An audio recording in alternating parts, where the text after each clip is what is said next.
पावसाचा तडाखा बसला आहे, विरोधक म्हणत आहेत 50,000 रुपये एकरी मदत द्या. आपली काय प्रतिक्रिया आहे? आज मी सकाळपासनं मराठवाड्यातल्या 8ही जिल्ह्याच्या जिल्हाधिकाऱ्यांशी संपर्क करून चर्चा केली आहे. सोलापूरच्या जिल्हाधिकाऱ्यांशी देखील चर्चा केलेली आहे.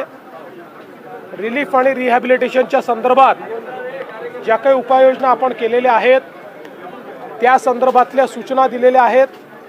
विशेषतः आता ज्या लोकांना आपण रिलीफ कॅम्पमध्ये हलवलेलं आहे त्यांच्या जेवणाची उत्तम सोय झाली पाहिजे, पिण्याचं पाणी असलं पाहिजे.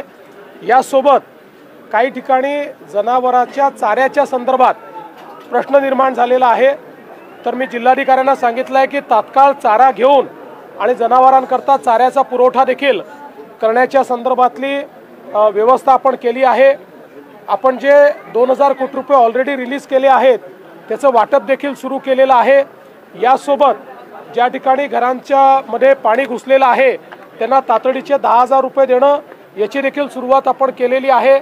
ठिकठिकाणी लोकांना किट्स राशनच्या द्यायच्या याची सुरुवात झाली आहे. अन्नधान्य याची देखील सुरुवात आपण केलेली आहे. जिल्हाधिकाऱ्यांना मी स्पष्टपणे सांगितलेलं आहे की खालची यंत्रणा योग्य प्रकारे काम करते की नाही बघा, तुम्ही पण फील्डवर राहा. आता काही ठिकाणी मोठ्या प्रमाणात विसर्ग सुरू झालेला आहे, त्यामुळे त्या विसर्गाचा अंदाज घेऊन कुठे पाणी शिरू शकतं याचा अंदाज घेऊन त्या लोकांना पहिले बाहेर काढणं अशा प्रकारचा देखील प्रयत्न आहे. उद्याचा दिवस, परवाचा दिवस, विशेषतः उद्याचाही दिवस, आजचा दिवस तर क्रिटिकल आहेच पण उद्याचाही दिवस क्रिटिकल आहे. मग हे जे काही डिप्रेशन तयार झालेलं आहे बे ऑफ बेंगॉलमध्ये ते कमी होत जाणार आहे आणि त्याच्यानंतर परतीचा पाऊस असेल.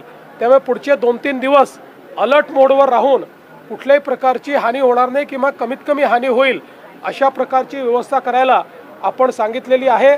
आणि हे सगळं होत असताना लोकांना जी काही मदत करायची आहे ती जास्तीत जास्त मदत करण्याची सरकारची मानसिकता आहे.